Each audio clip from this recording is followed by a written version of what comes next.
Hello, my peeps again. I have no idea why I started using that, but I guess it's here to stay. This is It's All Relative, yet another true crime podcast. This one tries to include a family theme because why not make this subject that much more horrible? Saying that also makes this a good time to mention that this podcast is not for the faint of heart. I don't go out of my way to be gory, but I also don't pull my punches. Listener, beware. If you've done the smart thing, you've started your Routier family journey with the previous episode, and you will know the very basics of this case. If the previous episode was your first foray into the Darlie verse, welcome! I'm so glad you've come out from under your rock. Before we go too far, Billy Joel will set the mood, and I'll see you the early morning and all hell is breaking loose in Rowlett, Texas. The two young Routier boys have been stabbed to death. Their mother, Darlie, is in a blood-soaked nightshirt. Most of it is her own. The question soon on the minds of the police, is Darlie guilty of killing her children and setting up the scene? Spoiler alert, Darlie sits on death row, so the great state of Texas has decided her guilt. Important information for those of you who aren't obsessed with this case, and hell, even for those of you who are obsessed. Go to your podcast player, whichever one you use, it doesn't matter, and type DARLIE space ROUTIER in the search bar. Then start counting how many episodes pop up. Don't worry, put this podcast on pause. I'll still be here when you come back. Whenever you get sick of counting, come back here. Push play. You back? Okay, good. There are so many talking heads blah, blah, blah, blah, blahing about Darlie Routier, and they all think they know what's what. Some of those are already correcting me on my data. Point of note, Darlie's necklace was not embedded in her wound. I have seen the evidence photos, though, and there are nicks that would take a bit of force to achieve. But that's as far as I can go with that determination. Thank you, YouTube viewers, for your information on that. Still, I have no fucking idea whether she did it or not, so we get to figure this out together. Now, right off the bat, there is something really important to note. Practically every document in this case, at best, is unreliable. The 911 call is extremely difficult to make out. We talked about that last time. And the transcript of that call has the following as its subhead, and I quote, "This transcript was done after the state enhanced the recording and is not accurate," end quote. In addition, the court reporter, meaning the individual charged with accurately transcribing everything said during any and all of the proceedings concerning this case, conducted in a court of law, made 18,000 errors in the 6,000 pages of transcripts. This did not include the punctuation mistakes. These mistakes did include misspelled words and misidentification of the speaker. And that information came from the transcripts of her disciplinary hearing. She was not involved in the making of those transcripts. How meta would that have been? Said court reporter was let go, and an attempt to reconstruct the transcripts was made. But the fact remains that one cannot be sure how accurate the transcripts really are. The appeals court determined that all those mistakes did not affect the jury's decision, but I'm not convinced that's really a reliable litmus test. All that having been said, let's get into it.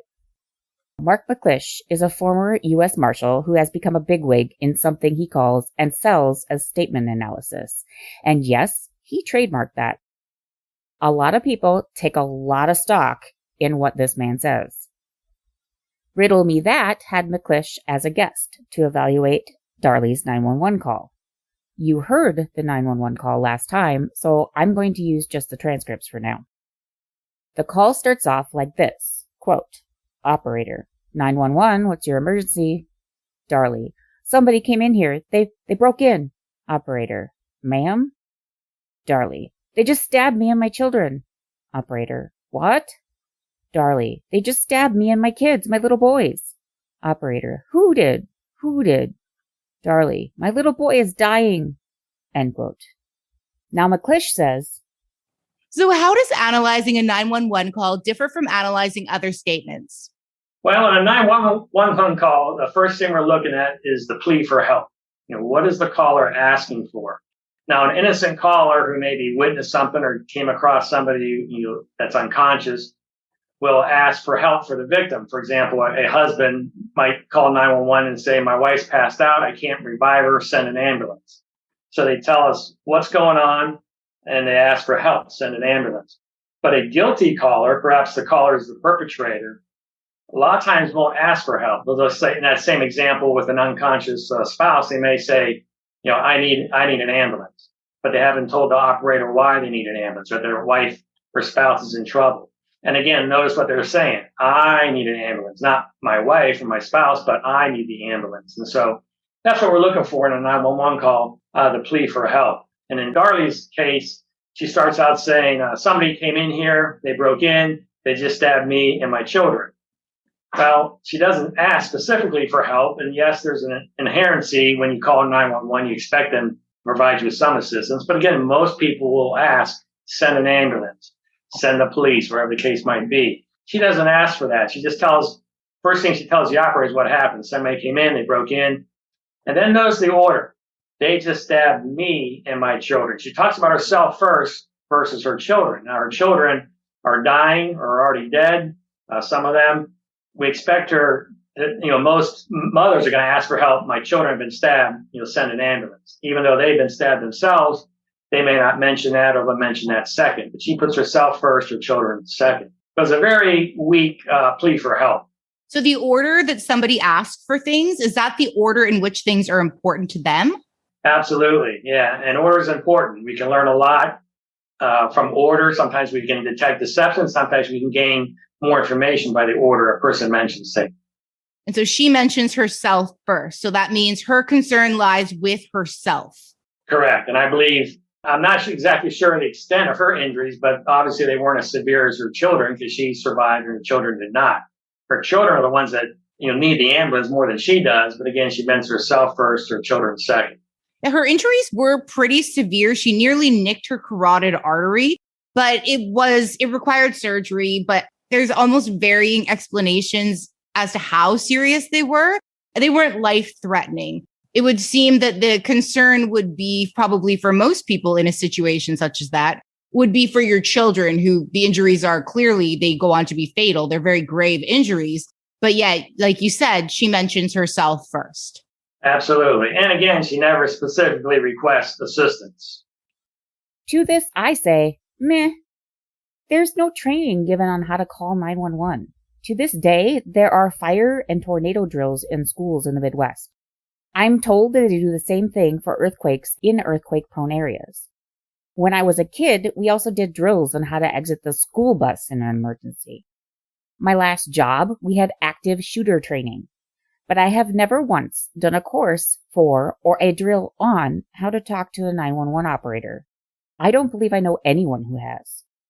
Somewhere in my early adulthood, I was informed by someone who should know that the first thing you should do when 911 picks up is to say which service you need. 911 already has your information the instant you dial the number. At least they did when everybody only used landlines. What 911 does not have is the reason you are calling. If you start the call with what service you need, ambulance, fire trucks, police, they can begin mobilizing the correct help while they are getting whatever other information they require. Up to that point in my life, the point at which I learned to ask for the service first when calling 911, I had never thought of that at all. I had never thought about what order to give the information to 911. Up until that point, my instinct was to actually give out my address first and then say what had happened. Which service never came into the equation because I assumed they would determine what I needed based on what I told them. In the UK, the 999 operator begins the call with, 999, which service do you require? This would prompt the caller to answer, ambulance please, hurry, she's been stabbed, or something to that effect. But the cliche opening in the US is, 911, what's your emergency? And Darlie very logically begins telling the operator what happened, telling her what the emergency is. As for the order of events indicating the importance of those things to Darlie, well, you would have to include the man as being most important then, because he actually came first. Darlie says, somebody came in here. They broke in. They just stabbed me and my children. Now, a cynical person would say that even further proves the point that Darlie is guilty, meaning she was trying to assert from the get-go that there was an intruder. And while I am a cynical person, I also have to say, sometimes a cigar is just a cigar. I think Darlie's in shock. The paramedics determined that she wasn't in physical shock, in medical shock. We talked about that last week. Okay, but I'm not convinced about her not being in mental shock. And yes, they are different things. Think about it. She's just woken up out of what sounds like a sound sleep. With the time frame, which we'll get into later, she's probably in the middle of a circadian cycle. To find an intruder in her house. She's bleeding rather profusely down her torso, and her children have been slaughtered. I think she just told the operator what happened, in the order in which she saw things or knew things had happened, because that was the easiest way her brain could process it at that moment. And as for her saying her first, me, and then her children, me and my children, sometimes moms tend to think of their kids as a package deal. It all involves around her and her children, the mom and her children, me and my children. It's just the way we think about it. Also, she may have put herself first the first time she tells the operator what's going on, but the second time she doesn't. Quote, operator, what's going on? Darlie, somebody came in while I was sleeping. Me and my little boys were sleeping downstairs. Some man came in, stabbed my babies, stabbed me. I woke up. I was fighting, and we'll talk about that word later. He ran out through the garage, threw the knife down. My babies are dying. They're dead. Oh my God. End quote. He stabbed her babies, and then she says he stabbed me. I also think she makes up for any instance of putting herself first, verbally, by constantly repeating, my babies are dying. McClish also has a problem with Darlie's pronoun usage. So what about pronouns? Well, pronouns are important. We can learn a lot by looking at the pronouns. And what we see in her 911 call is she has some changing pronouns. Again, she started out by saying somebody came in here. So somebody is a singular pronoun. But then she goes on to say they just stabbed me and my children. So she went from a singular person, one person, to the plural pronoun they. Now, in today's society, we have what's known as the singular they. If we don't know the sex of the person, sometimes people use the plural pronoun they. But in this case, she knows it's a man. In fact, later on, she'll say some man came in. And later on in her testimony and stuff, she'll say it was one person. But yet, she has a tendency to sometimes say it's one person, sometimes use the plural pronoun they. And the they is way out of line because, again, she knows the sex of the person. Okay, stay with me for a minute. Have you ever listened to someone just talk? I don't mean having a conversation with them. I mean, listen to how they talk. When they use a name versus a pronoun. Present versus past or future tense. That kind of thing. We love to catch out liars and criminals using this kind of detection. But what most people don't realize is that they are only being that critical of someone else's words when they are ready to find something wrong with them. No one sits and listens and judges, or sits and listens and just notices when it's just a normal day. McClish does have a point about the singular pronouns, they, them. Those pronouns have become the primary mode of a neuter singular in modern use. The grammarian in me kind of gets pissed at this, but I'm slowly moving into the modern age. AKA, we use that to indicate one person of any gender, even though it is technically a plural pronoun. I actually think my generation, Gen X, started this. And Darlie is a member of that generation. Not that I thought about it at the time, but I remember using he or she and they interchangeably in the 1980s and 90s, even if I knew the gender of the person I was referring to. I probably still do. And I'm pretty sure that I was more likely to use the pronouns they, them if I didn't know who the person was, even if I knew the person's gender. If I didn't know their name or anything about them, I would be more inclined to use they, them. Hell, I just did it. So, again, Darlie, using he and then they is not an issue for me, and I don't think McClish had a proper understanding of this usage in the time period. Next, the podcaster asks about Darlie's changing demonyms for Damon and Devon. I have edited this a little bit for content, but I have not changed the overall meaning of what he's saying. So during the call, Darlie says, they stabbed me and my kids, stabbed my boys. She later says, my little boy is dying. And then she goes on to say, my babies are dying. Also, she refers to Damon and Devon as babies, kids, children, and boys throughout the call. Is this significant? It is significant because everybody has their own, what I call personal dictionary. Certain words mean certain things to people. For example, some people may view a firearm as a gun, and somebody else may call it a pistol. Again, everybody has their own personal dictionary. Now, in statement analysis, there are no synonyms. Every word means something different. I mean, gun and pistol may refer to the same firearm, but it doesn't mean the exact same thing. And so a change in language is an indication of deception unless we see a justification for that change. And so what we see here, as you pointed out, is that she used several nouns to describe her children. She called them children, kids, little boys. And so we see a change in language. If she viewed them as her little boys, she would always refer to them as her little boys, unless there's a reason why the language changed, a justifiable reason. As I look at it, I don't see a reason why the language should change. In statement analysis, there are no synonyms. Every word means something different. Puss squeeze me? This one really gets my goat. Children, kids, little boys. Seriously? I've always called my children several different things, and yes, they all mean slightly different things, but none of them mean that I killed my kids. Also, there is a time when your babies will become offended by the fact you call them your babies. Partially because it's a habit, and partially because in your heart they are your babies. Changing what you call them is a difficult thing. You will make mistakes. I can easily see Darlie either using several words for her boys in the first place, or be at that point where the boys, either one or both, have said, Mom, I'm not a baby. So potentially, mind you, in this phone call, she's flopping between how she sees them, as in, my babies are dying, and how they want to be seen, aka my kids. McClish then says, I don't see a reason why they should change. Dude, just because you don't see something doesn't mean it's not there, Mr. McClish. As the 911 call continues, Darlie begins talking to Darren and then Officer Waddell. I can barely make them out when listening, but they both make it into the transcript. The operator also tells Darlie to, quote, stay on the phone with me, end quote. So Darlie is left trying to have a conversation with a stern 911 operator, her frantic husband, and a dispassionate and unengaged police officer who isn't even sure if she's on the phone at all, let alone on with 911. Yet people treat the call as if she's only talking to the operator.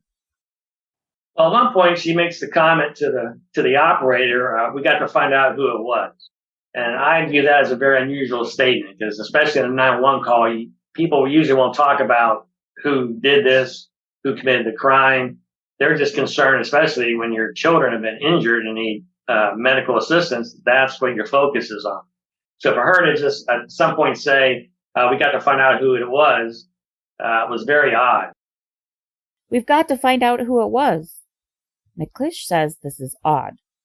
And yes, if it had come out of the blue, it would have been suspicious. But Darlie wasn't talking to the operator. At 1 minute 24 seconds, Darlie says, I quote, Darren, I don't know who it was. We've got to find out who it was, end quote. McClish makes this further comment. Well, yeah, what she said was, I woke up, I was fighting, he ran out through the garage, threw the knife down. This is a major point of contention, particularly in the trial. The I was fighting statement. Darlie insists she said I was frightened, not fighting. The crux of the matter is whether she started fighting with the intruder at the sofa or somewhere else. The prosecution uses this statement as additional evidence that Darlie had claimed she was fighting with the intruder at the sofa, which they claim there is no evidence to substantiate. Thus, Darlie is lying. But Darlie insists she says frightened. Listening to the call will not help. Many, many people better than me at audio recovery have tried. But let me remind you of one thing before you make a judgment. 2018, Yanny or Laurel. Look it up if you don't know what this is. It's a thing and it's relevant. It's all about pitch and tone. I've even heard it myself in recording and then editing this podcast. Saying one thing and then hearing another. I have made an effort to speak very clearly, even over-enunciate, so this won't happen. But it still does. Audiologists know what I'm talking about. Then we hear about the fingerprints. So Darlie says during the 911 call, quote, God, I bet if we could have gotten the prints, maybe, with regards to the knife. The fact that she's even considering forensics at this time bothers so many people. Does this bother you as well? It does. Again, because the focus now is not on help for my children. She's shifting to, again, trying to catch this person. But also, she's talking about fingerprints. She talks about how she picked up the knife. And so now she's explaining why her fingerprints are going to be on the knife, why perhaps you won't find the killer's fingerprints because maybe she, smudged them or something. But it's very unusual for any 911 caller to focus on, let's catch this person when the immediate thought is, I need help for my children. But again, no one is remembering the third person in her frantic conversation. Officer Waddell is there. Most of his questioning of Darlie happens before the end of the 911 call. He testifies to it at the bond hearing and at the trial. So any of the questions he asks her about the perpetrator, about the weapon, is all happening on that call. And someone actually heard him because Waddell does show up on the 911 transcript. From the 911 call, quote, police officer, again, that's Waddell. Nothing's gone, Mrs. Routier. Darlie Routier, oh my God, why would they do this? And then there's some more radio chatter. Police officer, Waddell. Unintelligible. The problem, Mrs. Routier. Operator, what'd he say?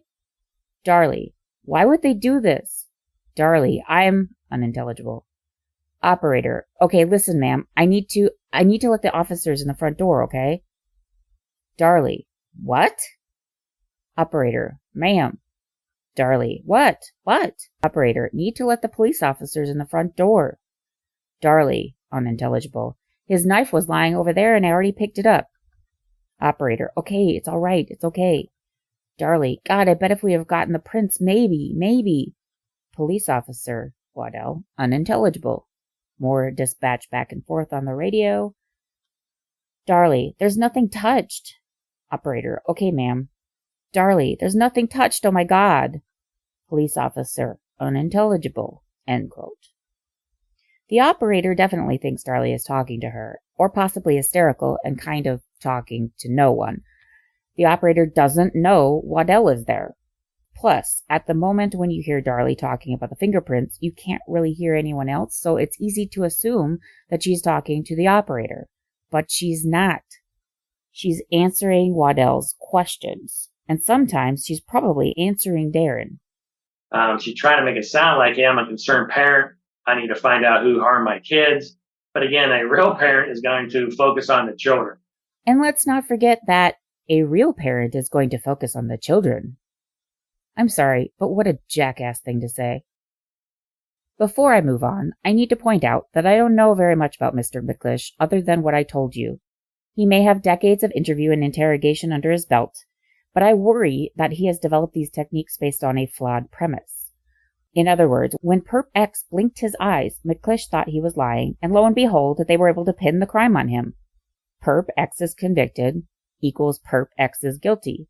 Perp X is guilty means McClish was right about the eye blink. It's a self-fulfilling prophecy. Are we exchanging the Reed technique for statement analysis without actually improving anything? But I digress yet again. Sergeant Walling arrives. Now, up to this point, the house has not been cleared. According to Waddell, when there is only one officer, the protocol is for that officer to stay with the victims as a guard until backup arrives. Then the house can be cleared, and then medical aid can be given. Waddell has been criticized for not checking the garage for the perpetrator and not giving any medical aid to the dying boys or to Darlie. In fact, Darren Routier testified at the trial that Waddell was less than useless. Quote, question, okay, did you ever see a police officer? Answer, I did at the time. Question, all right, did you see one that you know to be David Waddell? Answer, yes, sir. Question, okay, Darren. When he walked into the room, Darren, I want you to get a hold of yourself, and I want you to tell the jury what David Waddell did when he walked into the room. Did he take over, and did he start issuing orders about how to take care of and attend to and render first aid to the children? Answer, as soon as he walked into the room, he went and he froze, and he did not move. Question, did he get his gun out? Answer, no, sir, he didn't do anything. I kept screaming at him, telling him to help me, and he wouldn't help me. Question, was Darlie trying to get him to go back to the garage? Answer, yes, sir, she was. Question, did he finally go back into the kitchen? Answer, he stopped about halfway into the kitchen, then he came back. Question, would he go back to the garage? Answer, no, sir, he just stood there like... Question, did he get his gun out? Answer, no, sir. Question, okay. Answer, I never saw a gun. Question, were all three of you in shock? Answer, yes, sir. Question, the police officer included? Answer, yes, sir. End quote. I kind of think Darren's version is over the top, but I also understand how it must have looked to the parents of dying children when the police officer who they thought would help them is just standing there, occasionally asking questions. I too think this is a shit way to conduct yourself. Protocol or no. When Walling arrived, he began the search of the house, starting with the garage. According to Walling's testimony, he went through the kitchen. In the kitchen, there was a broken wine glass with some blood around it, and a vacuum lying on the floor. On the island was a day timer and a wallet. On the counter were several bracelets and rings. Also on the counter, which Walling does not mention, was a bloody kitchen knife. The door from the utility room to the garage was pushed shut but not latched. There was blood on and around the door handle. He does not indicate how he pulled the door open, but he does, and he enters the garage. He steps in the garage a couple feet and then looks to one side, then the other, and he calls it cleared. He also notices that there is a large but low window which is open and the screen has been slashed in a T formation. Walling makes his way into the backyard. At that time, another officer arrives and Walling has him help search. There is a wooden fence around the backyard and the gate sticks and they have to shove it open. The light is not on in the yard, but it comes on when the two officers walk by the spot. This is a small pool house type building in the backyard. The lights do not turn off for a while. The length of time the backyard lights stay on would eventually be found to be 18 minutes. The search ended upstairs, where they find 8-month-old Drake awake in his cot. They also find the dog, who has been yipping away. About 4:30 in the morning, extra patrol officers were tasked with canvassing the neighborhood. In this canvass, one Sergeant Ward discovered a sock lying on the ground next to a rubbish bin and just above and next to the opening of a sewer drain. The sock would be identified as Darren's, and the smear of blood would later be confirmed as belonging to both Damon and Devon. These pieces of evidence would be used as evidence against Darlie at trial. And that is a good place to leave it for today. If you like the podcast, like, rate, review, and subscribe. Contact information as well as the Patreon are in the show notes. I know some of you already have things you want to tell me. The Eurythmics will see you out, and I will talk